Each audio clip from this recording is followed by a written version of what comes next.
Hi! Hello! నమస్తే అండి. రాగిణి వ్లాగ్స్‌కి స్వాగతం. అందరూ ఎలా ఉన్నారండి? బాగున్నారా? ఈరోజు వీడియోలో నేను కాకరకాయ టమాటా కర్రీ ఎలా చేయాలో చూపిస్తానండి. ముందుగా కాకరకాయలు నేను ఒక 5 తీసుకున్నాను. 3 టమాటాలు, ఒక ఉల్లిపాయ, పచ్చిమిర్చి తీసుకున్నానండి. ముందుగా కాకరకాయని నీట్‌గా పైన చెక్కంతా తీసేసుకుని చిన్నగా ఉంటే గనక లేతగా ఉంటే గింజలు మాత్రం వేసేసుకోవచ్చండి. కాల్షియం ఉంటది. అలాగే ముదిరిన గింజలు అనుకోండి తీసేసుకోవచ్చు. అలాగే కళాయి పెట్టుకుని స్టవ్ వెలిగించుకుని ఆయిల్ వేసుకుందామండి. ఆయిల్ వేడెక్కాక కొంచెం ఆవాలు, వెల్లుల్లిపాయ రెబ్బలు ఒక 4, 5 వేసుకుందామండి చితక్కొట్టి. వేసుకున్నాక ఒక స్పూన్ జీలకర్ర కూడా వేసుకుందాం. జీలకర్ర కూడా వేసుకున్నాక ఒక ఎండుమిరగాయ విరిచి వేసుకుందామండి. ఈ కర్రీ చాలా బాగుంటుందండి. ఒకసారి మీరు కూడా ట్రై చేయండి. నచ్చితే కామెంట్ పెట్టండి. ఎండుమిరగాయ కూడా వేగిపోయాక కాస్త కరివేపాకు వేసుకుందాం. కరివేపాకు వేసుకుని తర్వాత ఉల్లిపాయ, పచ్చిమిర్చి కూడా వేసేసుకుందామండి. కాకరకాయ ముక్కలు చిన్న చిన్నగా ముక్కలుగా కట్ చేసుకోవాలండి కర్రీకి. కాస్త పసుపు కూడా వేసుకుందామండి ఉల్లిపాయల్లో. పసుపు వేసుకుని కాసేపు వేగనిద్దామండి ఉల్లిపాయ ముక్కలు. ఉల్లిపాయ ముక్కలు ఎక్కువ వేగితే బాగుంటుందండి టేస్ట్ ఇందులోకి. ఇప్పుడు కాకరకాయ ముక్కలు కూడా అందులోకి వేసేసుకుందామండి. ఉల్లిపాయ ముక్కలు వేగిపోయినాయి. నా వీడియో ఫస్ట్ టైం చూస్తే సబ్స్క్రైబ్ చేసుకోండి. ఈ కర్రీ అయితే చాలా చాలా టేస్టీగా ఉంటుందండి. పులుసే కాకుండా ఫ్రైయే కాకుండా ఇలా ఎగురు కూడా పెట్టుకోవచ్చు టమాటా వేసి. చాలా చాలా బాగుంటుంది. రైస్ కూడా బాగా ఎక్కువ కలుస్తుందండి ఇలాగ వండడం వల్ల. అలాగే తగినంత సాల్ట్ వేసుకోవాలి.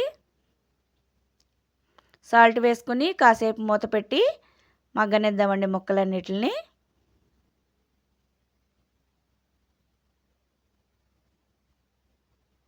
నా వీడియోలు కొంచెం లేట్ అవుతుందండి, ఏమనుకోవద్దు. లేట్ అయినా సరే కంపల్సరీ పెడతానండి వీడియో.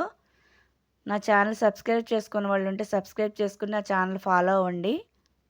ఈ వీడియో నచ్చితే కనుక ఒక్క లైక్ ఇవ్వండి. కాకరకాయ ముక్కలు మగ్గుతున్నాయండి. ఇంకోసారి మూత పెట్టి మగ్గబెట్టుకుని ఇప్పుడు టమాటాలు కూడా వేసేసుకుందామండి అందులోకి.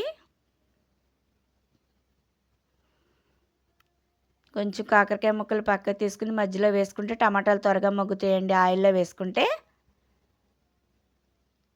టమాటా ముక్కలు వేసేసి మూత పెట్టి కాసేపు మగ్గనిద్దామండి టమాటాలు మగ్గేంత వరకు. ఈ కర్రీ మీరు ఎప్పుడు ఇలా వండకపోతే ఒకసారి ట్రై చేయండి. చాలా చాలా బాగుంటుంది.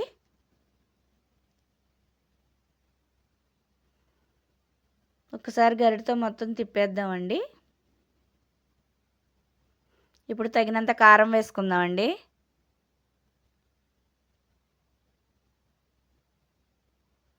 మీ టేస్ట్‌కి సరిపడేంత కారం వేసుకోండి. కారం వేసుకొని కొంచెం చింతపండు పులుసు కూడా పోసుకోవాలండి దీంట్లోకి, బాగుంటుంది. టమాటా వేస్తున్నాం కాబట్టి చింతపండు పులుసు కొంచెం అయితే కొంచెం చాలండి.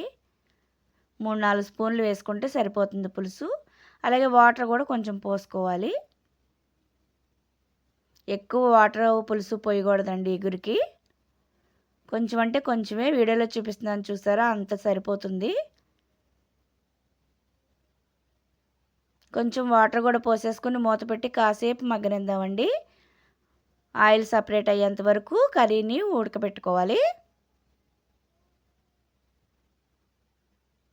దగ్గరికంటూ రావాలండి ఈ కర్రీ. అప్పుడు రైస్ కూడా బాగా కలుస్తుందండి.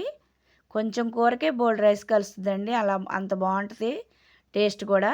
అలాగ ఆయిల్ రిలీజ్ అయిపోయాక కొంచెం షుగర్ వేసుకుంటే చాలా చాలా బాగుంటుందండి. ఒక అర స్పూను షుగర్ వేసుకోండి. ఈ కర్రీకి షుగర్ వేసుకుంటే చాలా బాగుంటుందండి. షుగర్ వేసుకుని కాసేపు మగ్గనిస్తే రెడీ అయిపోయినట్టేనండి కర్రీ. కొత్తిమీర ఉంటే కనుక కొత్తిమీర కూడా వేసుకోవచ్చండి. నేనైతే వేయట్లేదు. చూసారా ఆయిల్ అంతా రిలీజ్ అయ్యి చక్కగా దగ్గరికి ఉడికిపోయిందండి. టేస్ట్ కూడా చాలా బాగుంటుంది. ఒకసారి మీరు కూడా ట్రై చేసి నచ్చితే కామెంట్ పెట్టండి. అంతేనండి, గిన్నెలోకి తీసుకుని సర్వ్ చేసుకోవడమే. మరి నా వీడియో నచ్చితే లైక్ చేసి షేర్ చేసి సబ్స్క్రైబ్ చేసుకోండి. నెక్స్ట్ వీడియోలో మళ్ళీ కలుద్దామండి.